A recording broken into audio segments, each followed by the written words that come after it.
Shalom teman-teman, dimanapun kalian berada.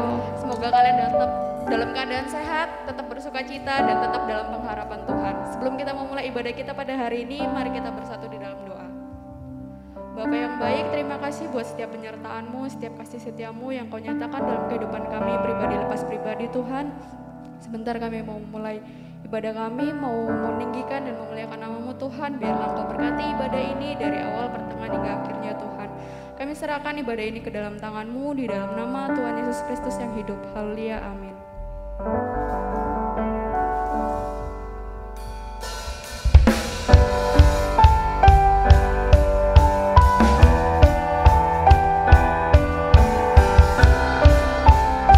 Kita mau katakan bahwa ya Tuhan yang ajaib dalam kehidupan kita, amin.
Oke, mari teman-teman, kita mau lebih lagi masuk dalam hadirat Tuhan.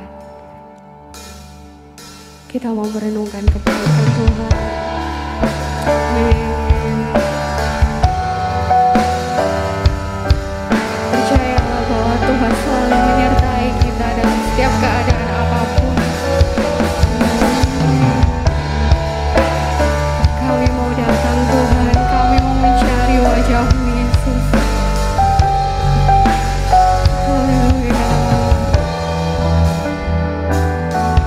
Bapakku datang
katakan Immanuel yang berarti kau beserta kami ya Bapa. Biarlah itu terus ada dalam hati kami Tuhan. Dan kami boleh terus percaya ya Bapa, bahwa hanya penyertaan-Mu yang sempurna dalam setiap kehidupan kami. Dalam setiap kami melangkah Tuhan, buat kami sadar ya Tuhan, bahwa Kau selalu menyertai di samping kami ya Tuhan. Tidak pernah sedetik pun Kau meninggalkan kami ya Bapa. Terima kasih Tuhan untuk kasih-Mu yang begitu sempurna bagi setiap kami ya Bapa. Dan tiba saatnya Tuhan kami akan merenungkan dan mendengarkan firman-Mu Tuhan. Buka telinga kami ya Bapa, juga hati kami Tuhan. Biarlah kami menjadi anak-anak-Mu, jadi pendengar firman yang baik Tuhan, juga menjadi pelaku-pelaku firman-Mu dalam setiap kehidupan kami ya Bapa. Kami siap Tuhan untuk mendengarkan firman-Mu hanya di dalam nama Tuhan Yesus Kristus. Haleluya. Amin. Shalom, saudara yang kekasih dalam Kristus. Bersyukur pada saat sore hari ini kita akan tiba untuk mendengarkan firman Tuhan. Kita akan diajari dan dibekali firman Tuhan sebagai jalan kehidupan kita. Baik, sebelum kita mendengarkan firman Tuhan, kita akan berdoa terlebih dahulu di hadapan Tuhan. Mari kita berdoa. Bapa yang baik, Bapa yang murah hati, terima kasih buat penyertaan Tuhan selalu yang mengiringi kehidupan kami. Sampai kepada hari ini, kami bisa mengecap dan melihat kebaikan Tuhan. Dan izinkanlah kiranya kami di dalam campur tangan Allah untuk membuktikan setiap kasih kami kepada Tuhan. Namun di atas segala hal, kami tidak bisa berjalan tanpa Tuhan yang berperan serta penuh dalam kehidupan kami. Bawalah kami ya Tuhan di dalam kekuasaan Allah atas hidup kami, sehingga peran-peran kami dapat memberikan dampak dalam lingkungan. Siapapun kami, dimanapun kami, apapun profesi kami, Tuhan Yesus tolong. Di dalam nama Yesus, kami bersyukur untuk kesempatan pelayanan firman hari ini. Amin. Ya, puji Tuhan. Pada saat ini kita akan buka di dalam kitab Ester pasal yang keempat, ayat yang ke-16. Kitab Ester pasal yang keempat, ayat yang ke-16. Saya baca untuk kita semuanya.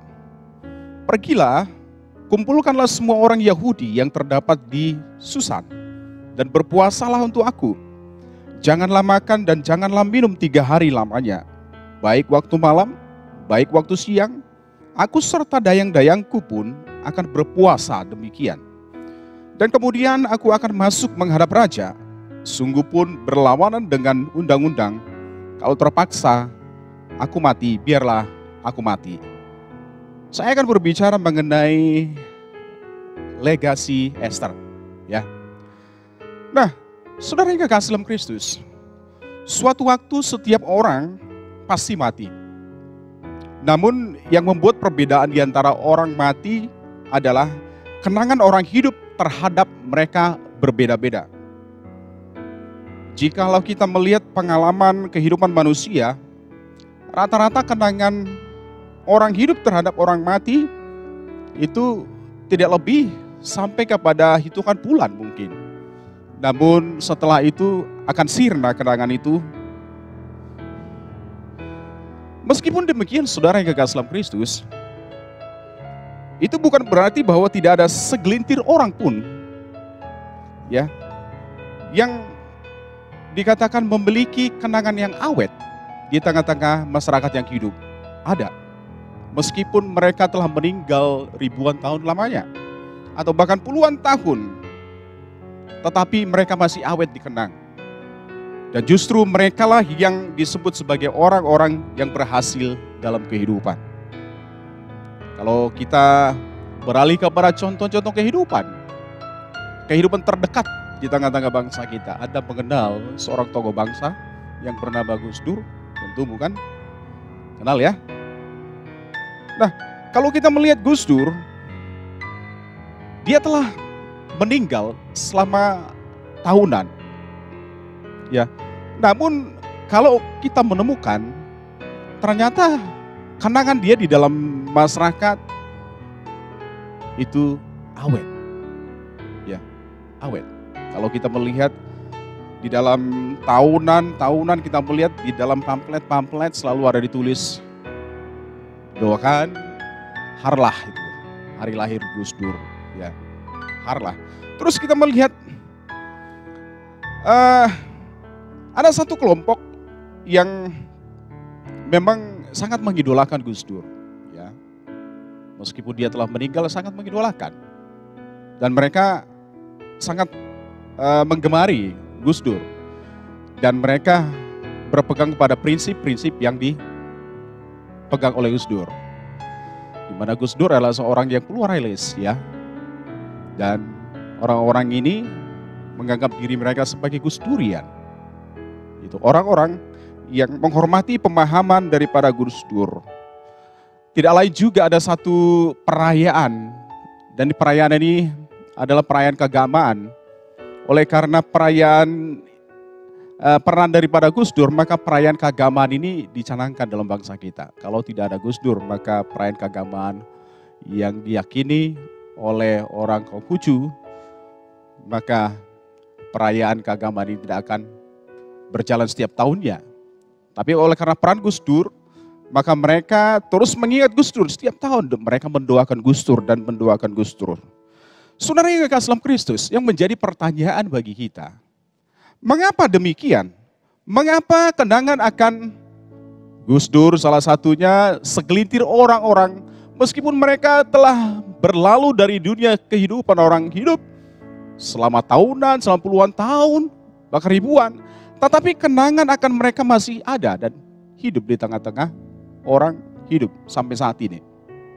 Saya mengatakan kepada saudara yang kekasih dalam Kristus, tak lain tak bukan adalah karena Gus Dur punya legasi. Nah, orang-orang yang dikenang sampai hari ini punya legasi. Ya, apa itu legasi? Legasi adalah warisan yang baik yang ditinggalkan kepada orang-orang hidup saat ini. Kalau seorang Patty Davis mengatakan mengenai legasi, dia berkata seperti ini. Legasi adalah saat Anda meninggal dunia, seberapa banyak orang yang Anda sentuh hatinya. Kalau di dalam kekristenan legasi disebut kesaksian hidup. Menurut Davis tadi, bahwa legasi itu adalah sesuatu yang haruslah bisa dikecap, haruslah bisa dirasakan. Legasi itu bukan untuk diri sendiri. Hari-hari ini ada banyak orang di mana saat mereka beraktivitas, saat mereka hidup, mereka mengisi kehidupannya dengan perkara yang sia-sia. Mereka mengisi kehidupannya dengan hal-hal yang tidak berguna. Seharusnya kehidupan mereka adalah ada sumbangsi bagi orang lain. Ada satu contoh dalam sejarah, dan ini contoh memang telah berlalu selama ratus tahun ya, tetapi satu contoh yang masih tetap dikutip oleh orang ya. Seorang yang bernama Oscar Wilde ya, Oscar Wilde. Oscar Wilde adalah satu tokoh yang terkenal sampai saat ini. Oscar Wilde adalah seorang pria Irlandia yang lahir pada tahun 1854. Oscar adalah seorang pria cemerlang dan mendapatkan beasiswa ke Trinity College di Dublin untuk kemudian melanjutkan studinya di Oxford University. Pada tahun 1878, dia lulus dengan pujian tertinggi di gelar ganda klasikal, moderations, dan literae humaniae.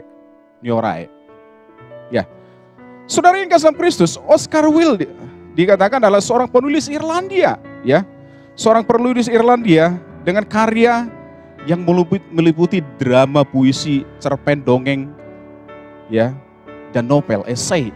Dia begitu dikenal karena kemampuannya mengolah kata serta menggunakan paradoks dalam karyanya. Dan juga dipuji sebagai seorang pendongeng yang terampil. Tentunya dengan hasil-hasil karya ini, maka dia adalah menjadi seorang yang sangat kaya raya. Ironisnya di samping karya-karya sastranya yang terkenal itu, ternyata Wilde juga terkenal dengan pola hidupnya yang serba urakan. Dia menghambur-hamburkan kekayaannya dengan bermain dengan para pelacur, ya, mabuk-mabukan, sehingga kekayaannya dengan cepat habis ludes.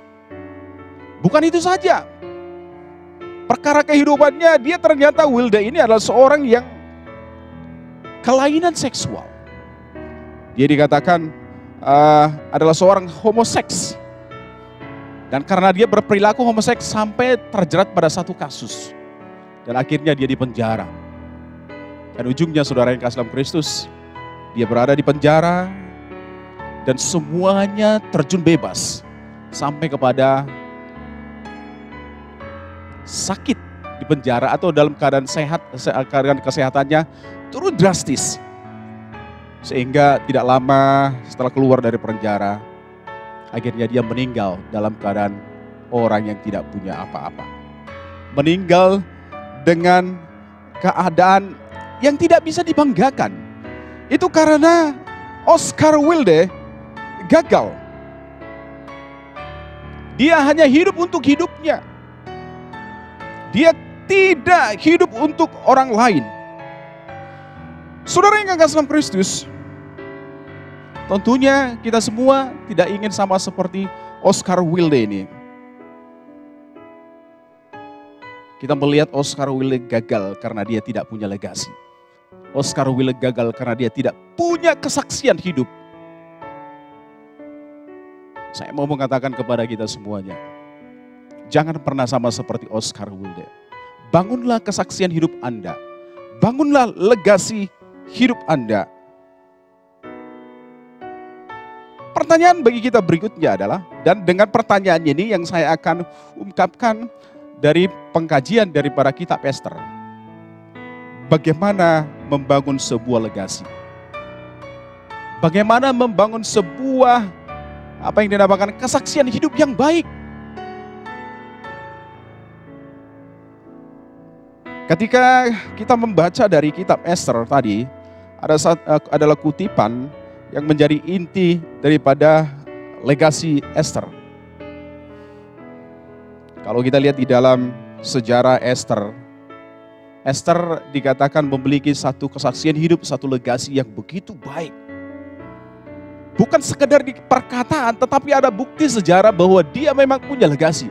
Kalau kita melihat di dalam Israel saat ini, ada satu perayaan mereka, dan perayaan itu adalah dikatakan Hari Raya Purim. Hari Raya Purim ini adalah hari raya di mana sentral tokohnya adalah Ester. Di mana memperingati bagaimana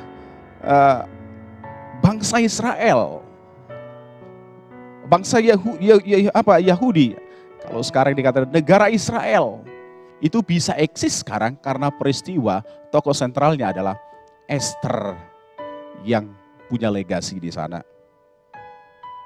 Mereka melihat bahwa Ester, karena Ester lah maka negara kita bisa ada hari ini. Jadi setiap tahun diperingati, nama Ester muncul, nama Ester muncul, karena Ester lah seperti itu. Kemudian kita melihat saudara yang kekasih dalam Kristus, Ester punya legasi, Ester punya kesaksian hidup, itu terbukti. Saudara yang kekasih dalam Kristus, kalau kita tarik di dalam kehidupan kita sekarang, kekristenan Anda dan saya bisa ada hari ini oleh karena kelahiran seorang juru selamat. Allah lahir di dalam dunia, dan dunia ini berada di wilayah Yahudi. Coba Anda pikirkan, bayangkan seumpama Ester pada saat itu tidak punya legasi, tidak punya kesaksian hidup yang diungkapkan di tengah-tengah masyarakat di mana dia hidup, maka Yahudi akan musnah. Maka juru selamat tidak akan datang di bangsa Israel. Maka tentunya kita sekarang tidak akan ada. Ya, saudara yang kekasih dalam Kristus, ketika kita berbicara mengenai teks nats yang kita kutip pada saat ini, di mana ada satu legasi yang diungkapkan oleh Ester. Saya kutip kata-katanya. Sungguh pun berlawanan dengan undang-undang. Kalau terpaksa aku mati, biarlah aku mati. Ini adalah satu legasi daripada Esther. Ini adalah satu kesaksian hidup daripada Esther. Mengapa Esther mengungkapkan pernyataan ini? Kalau kita melihat di dalam sejarah kitab Esther ini, bagaimana posisi Esther pada saat itu adalah sebagai seorang ratu. Orang ratu punya kedudukan yang tinggi. Ya, dia punya satu akses kepada raja yang bisa memutuskan perkara sesuatu. Suatu kali ketika bangsa Israel ada di dalam pembuangan, di dalam tawanan, mereka ada dalam satu negara. Dan di dalam negara itu kebetulan ada satu krisis di mana raja, permaisuri raja membangkang terhadap raja sehingga dipecat. Ketika dipecat maka dibutuhkan pengganti daripada ratu. Dan singkat peristiwa akhirnya Esther dikatakan terpilih menjadi ratu pada saat itu. Nah, ada kaitan antara keterpilihan Esther menjadi ratu, ada kaitan antara kelepasan bangsa Israel dengan legasi Esther. Ya. Ketika Esther dikatakan terpilih menjadi seorang ratu, kalau kita lihat di dalam pasal 2 ayat 15, ternyata itu ada kaitan dengan di mana Esther dikatakan adalah seorang yang murah hati, baik hati. Ya, baik hati. Ya, mengapa dikatakan baik hati? Ketika petugas daripada calon-calon ratu yang dipilih oleh raja nantinya untuk mempersiapkan, biasanya ada satu ketidaksepakatan antara calon dengan yang mengurus. Ada konflik. Tetapi ketika Esther berada di tangan seorang yang mengurus persiapan untuk menjadi calon ratu, pemilihan ratu, Esther dikatakan tidak banyak komplain. Dia tidak melawan. Dikatakan di dalam pasal yang kedua ayat yang ke-15, kalau saya baca ada satu pernyataan yang saya baca ya. Maka ia tidak menghendaki sesuatu apapun dalam selain daripada yang dianjurkan oleh Hegai, sida-sida raja, penjaga para perempuan. Ini satu hal yang baik kita lihat dari Esther. Ternyata legasi Esther yang adalah kebaikan hatinya itu memberikan peran keterpilihannya menjadi ratu. Kemudian kita kembali kepada fokus bahwa ketika Haman ingin memusnahkan seluruh orang Israel, maka Mordekai pamannya melapor kepada Esther. Apakah dengan kamu berada di istana raja kamu akan aman? Tentunya ada satu kesempatan bagi Esther untuk berpikir. Dan saya kira berpikirnya dia akhirnya jatuh kepada pemikiran yang baik. Negaramu, bangsamu akan dimusnahkan. Dan akhirnya kita melihat Esther mengambil satu keputusan. Itulah sebabnya dia berkata seperti ini. Sungguh pun berlawanan dengan undang-undang, kalau terpaksa aku mati, biarlah aku mati. Ternyata legasi Esther di sini adalah hatinya yang baik itu. Dia rela mati demi bangsanya. Itu adalah satu legasi. Itu adalah satu kesaksian daripada Esther. Satu kesaksian yang harus kita contoh. Kalau kita melihat dalam kitab Esther ini, kebaikan hati adalah karunia roh yang diberikan oleh Allah. Pertanyaan saya ungkapkan kembali, bagaimana membangun sebuah legasi? Kita akan membangun sebuah legasi dengan cara belajar dari Esther. Esther punya legasi, Esther punya kesaksian hidup, yaitu kemurahan hatinya. Dan kalau kita kembalikan kepada kehidupan kita, kita ingin memiliki satu legasi, kita ingin memiliki satu kesaksian hidup. Bagaimana caranya? Kita belajar dari Esther, ya. Kita belajar dari Esther. Esther punya legasi. Legasinya adalah kebaikan hatinya. Kebaikan hatinya adalah karunia roh yang diberikan kepada dia. Nah, itu artinya ketika kita percaya kepada Allah, maka kita diberikan juga karunia. Tapi sebelum itu, ketika kita manusia diciptakan oleh Allah, masing-masing kita diberikan talenta atau bakat. Jadi setiap orang diberikan talenta atau bakat. Setelah kita percaya kepada Yesus, kita diberikan karunia rohani. Jadi sebenarnya bagi orang percaya ada dua hal yang unggul. Ada dua legasi sebenarnya di dalam kehidupan orang percaya. Tapi kadang-kadang orang percaya mengatakan, aku tidak punya apa-apa untuk dibagi. Aku tidak punya apa-apa untuk diberikan, ditonjolkan. Aku tidak punya apa-apa untuk disaksikan kepada orang dunia. Saya mau katakan, ingatlah, setiap orang sama seperti Esther dikaruniai Allah legasi, yaitu talenta dan karunia Allah.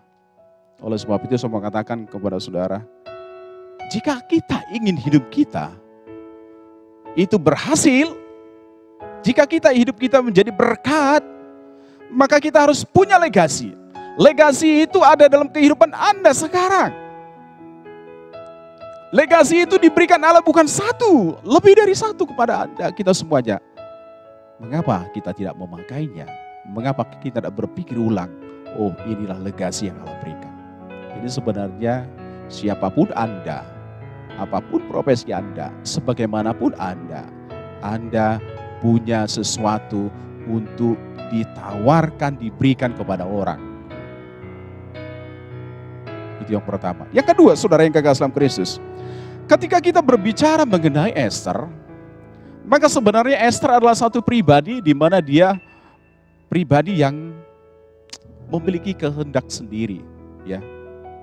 Esther memang punya apa yang dinamakan legasi, ya. Tapi bisa jadi ada satu potensi di mana Esther tidak mengungkapkan kemurahan hatinya, tidak mengungkapkan kesaksian hidupnya. Ada potensi di sana, ya. Tetapi kita melihat pada intinya bahwa Esther akhirnya mengungkapkan kemurahan hatinya dan mengizinkan Allah memakai legasi atau kemurahan hatinya itu. Saudara yang kekasih dalam Kristus, ternyata peran kita di dalam menjadi berkat, menjadi kesaksian hidup secara mandiri tidak bisa. Kita bisa berkarya, kita bisa menjadi saksi, itu ada kerjasama dengan Allah. Kita harus sadar, tahu bahwa kita punya legasi, dan kita harus memakai legasi itu dan membuka jalan atau diri kita kepada Allah sehingga Allah mengarahkan. Saudara yang kekasih dalam Kristus, saya mau katakan kepada kita, ya, meskipun kita bisa mengungkapkan kemurahan hati kita, tetapi ungkapan kita kadang-kadang tidak tepat sasaran, ya. Disinilah satu keunggulan di mana ketika kita percaya kepada Allah, kita memberikan diri kita kepada Allah, maka Allah akan mengarahkan legasi kesaksian hidup kita kepada tempat yang benar. Itulah kasus yang ada dengan Esther. Saudara yang kekasih dalam Kristus, pemuda-pemudi yang dicintai oleh Tuhan, waktu Allah berikan kepada kita semuanya. Ketika kita percaya, kita mengatakan aku percaya kepada Kristus, itu artinya kita setuju dan setia untuk mengabdi kepada Allah. Dan Allah mengatakan, jadilah orang-orang yang menyatakan kesaksian hidup di tengah-tengah dunia. Karena engkau sendiri telah menerima anugerah dari Allah. Maka oleh sebab itu dua hal yang disampaikan Allah pada saat ini. Di dalam dirimu ada legasi. Di dalam dirimu ada kesaksian atau alat atau dasar daripada kesaksian atau bahan daripada kesaksian itu. Allah percayakan lebih dari satu. Mari ungkapkan itu. Kemudian Anda tidak bisa berjalan sendiri. Anda harus bergantung kepada Allah. Anda harus membuka pintu jalan bagi Allah. Kalau tidak, maka kita tidak akan bisa menjadi saksi secara kuat dan luar biasa. Demikian firman Tuhan pada saat sore hari ini. Semoga kita semuanya diberkati. Tuhan Yesus memberkati. Shalom semuanya. Jadi di sini saya akan menceritakan tentang kebaikan Tuhan dalam keluarga saya. Pada waktu bulan November lalu, kakak saya sempat sakit, tapi tidak diketahui penyakitnya hingga akhirnya pada bulan Desember lalu, kakak saya semakin sakit dan masuk IGD selama 3 kali. Namun diagnosanya juga belum jelas, karena hanya didiagnosa sakit paru-paru dan juga sakit mental saja. Hingga pada akhirnya ayah saya bertemu dengan temannya yang menyarankan untuk membawakan kakak saya ke dokter lain, dan akhirnya kami pun membawakan kakak ke sana. Dan pada saat itu didiagnosa sakit saraf, sehingga kakak saya pun dirujuk ke rumah sakit yang terdapat dokter spesialis sarafnya. Dan pada saat kakak saya dibawa ke sana dan diperiksa oleh dokter tersebut, ternyata organ kanan kakak saya sudah tidak berfungsi, baik itu mata, tangan, dan kaki kanannya. Akhirnya kakak saya pun dirujuk untuk opname karena diagnosanya berpengaruh dengan otak. Dan akhirnya kakak saya pun di rapid test untuk persyaratan sebelum opname.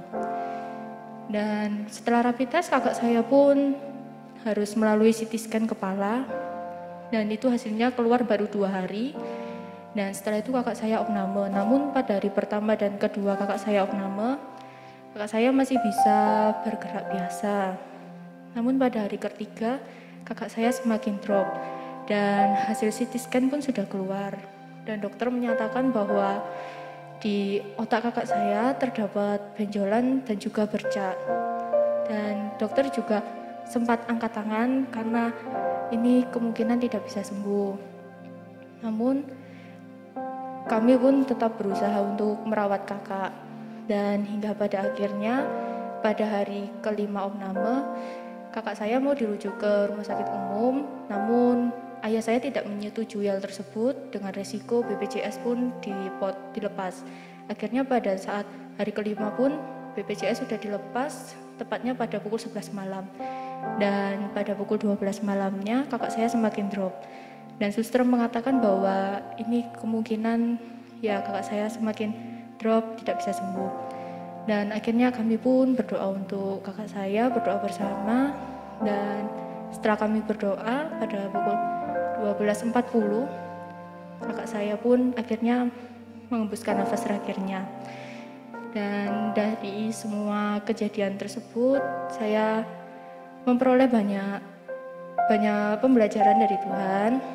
Karena dari situ saya belajar bahwa Tuhan tidak akan melepaskan kita dalam keadaan sesulit apapun. Karena keluarga kami sangat merasakan bahwa banyak kebaikan yang kami terima karena banyak dukungan dana, dukungan doa, maupun dukungan dari teman-teman sekitar. Dan juga Tuhan juga memberikan kekuatan lebih kepada keluarga kami, karena pada waktu itu ayah saya juga masih bisa bekerja, terus saya pun masih bisa sambil kuliah, terus mama saya juga masih bisa mengurusinya dengan baik. Dan pesan dari saya dalam kejadian tersebut, tetap andalkan Tuhan, tetap berserah kepadanya, karena walaupun bukan kehendak kita yang terjadi, pasti kehendak Tuhanlah yang terbaik dalam hidup kita, walaupun itu sulit diterima. Mari teman-teman, kita mau akhiri ibadah kita pada sore hari ini. Kita mau nyatakan penyertaan sempurna.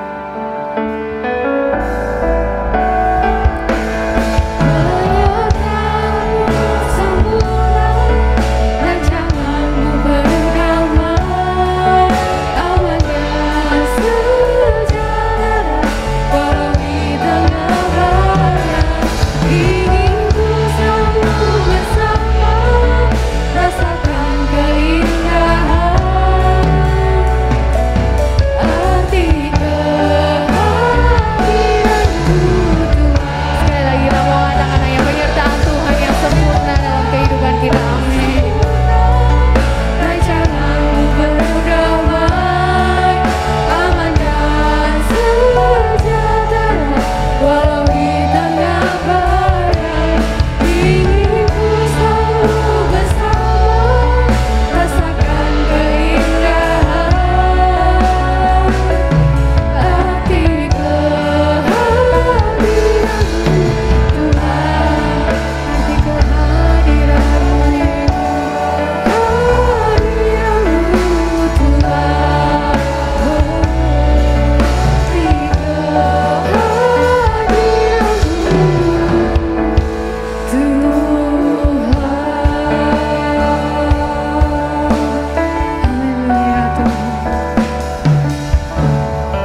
Ya, puji Tuhan, kita telah mendengarkan firman Tuhan. Kita akan menutup sekalian menerima dua berkat. Tuhan, kami bersyukur untuk pengajaran firman-Mu pada saat ini, sehingga kami bisa dan diberkati dengan pemahaman bahwa sesungguhnya kami di dalam diri kami lekat dengan sarana untuk menjadi berkat. Tuhan telah berikan itu kepada kami. Tuhan telah berikan itu ketika kami percaya kepada Tuhan. Ingatkanlah kami, yakinkan kami, agar kami tetap Tuhan bisa melakukan peran kami sesuai yang dengan Tuhan percayakan. Mari Tuhan jamah setiap anak-anak-Mu, sehingga mereka sadar betul dan tahu, dan bahkan mereka mau menjadi berkat di tengah-tengah lingkungan di mana mereka berada. Terima kasih ya Bapa. Biarlah kiranya Kau memberkati anak-anak muda-Mu, apapun yang menjadi profesi mereka, apakah mereka bekerja, mereka kuliah, Tuhan kiranya memberkati mereka. Tuhan kiranya melawat mereka, jadikan mereka alat menjadi kemuliaan Tuhan. Di dalam nama Yesus Tuhan. Baik, kita akan terima berkat yang daripada Tuhan. Angkat kedua tanganmu, arahkan hatimu kepada Tuhan. Diberkatilah engkau dimanapun engkau berada. Profesi yang kau kerjakan menjadi lebih bermanfaat, lebih baik lagi. Karena Tuhan ada beserta dengan engkau. Di dalam nama Tuhan Yesus Kristus, hamba memberikan berkat damai sejahtera dari Allah Bapa Surgawi, kasih sayang daripada Yesus Kristus, dan persekutuan dari Roh Kudus menyertai engkau mulai sekarang sampai selamanya. Dalam nama Yesus Tuhan. Amin. Tuhan Yesus memberkati.